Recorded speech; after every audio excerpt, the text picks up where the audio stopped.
இவனை ஜாக்கிரதையா லாக்கப்ல வச்சிருங்க. இவனை வச்சுதான் உண்மையான குற்றவாளியை கண்டுபிடிக்கணும்.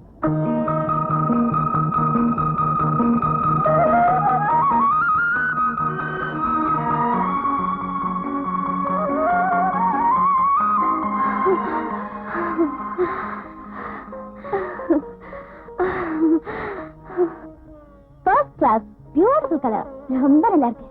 இங்க பாருங்க சார், இதே மாதிரி இன்னொரு சாரி கொடுங்க. சாரி மேடம், இந்த டிசைன்ல ஒரே பீஸ் தான் இருக்கு. அப்படியா? ரேகா, நீ எடுத்துக்க.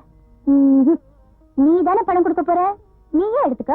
பணம் கொடுக்கறது யாரா இருந்தா என்ன, உனக்கு பிடிச்சிருக்கல, மரியாதையா நீ எடுத்துக்க. எனக்கு வேண்டாம், நீயே எடுத்துக்க. ஓகே ஓகே, இதுக்கு போய் நம்ம எதுக்கு சண்டை போட்டுக்கணும்? இதே புடவைய நம்ம 2 பேருமே எடுத்துக்கலாம்.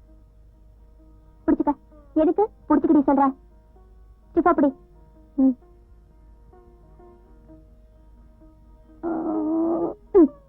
என்னது இது?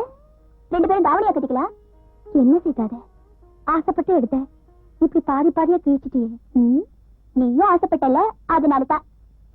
ரேகா, நாம எந்த நிலைமையில இருந்தாலும், நம்ம வாழ்க்கையில எது நடந்தாலும், நீயும் நானும் பாதி பாதி. அந்தஸ்தோ அதிகாரமோ எதுவுமே நமக்கு குறுக்க வர முடியாது. எதுலையுமே 50-50. இப்போ இந்த 50 உனக்கு. சீதா, பச்சையா ஒண்ணு கேட்க போறேன். என்ன? உனக்கு கல்யாணம் ஆகி வருத்த மாப்பிள்ளையில கூட பாதி கொடுப்பியா? எவ்வளவுதானே கொடுத்துட்டா போச்சு. ஆமா, எந்த பாதி வேணும்?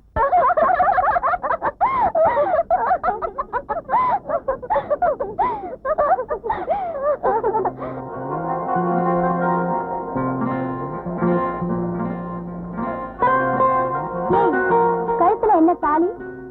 சொல்லாம கொள்ளாம கல்யாணம் பண்ணிக்கிட்டியா? அடிச்சனா பல்லுகள் எல்லாம் கொட்டிடும்.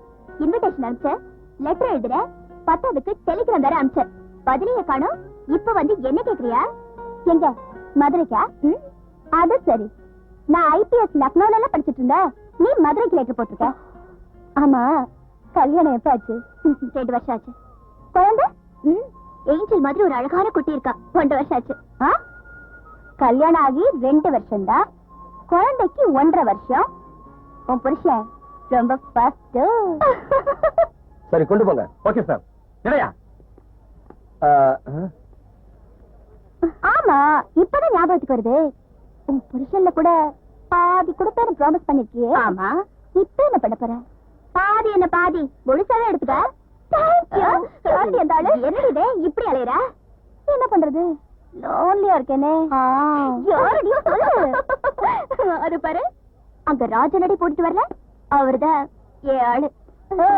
ஏன் ஆளுன்னு சொல்லாத, நம்ம ஆளுன்னு சொல்லு. சரி சரி. சாரி சீதா, அவங்களுக்கு இன்ஸ்ட்ரக்ஷன் கொடுத்துட்டு வர லேட் ஆயிருச்சு. பரவாயில்ல பரவாயில்ல. Sita, she is Miss Rekha, IPS CID officer. போதுமா? அது எப்படி உனக்கு தெரியும்? மிஸ்டர், உங்களை நேத்து தான் எனக்கு தெரியும்.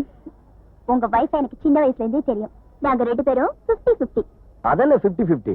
போக போக உங்களுக்கே தெரியும். சீதா, உன் வீட்டுக்காரர 2 பேர் மட்டும் இல்ல, 4 பேர் பங்கு போட்டு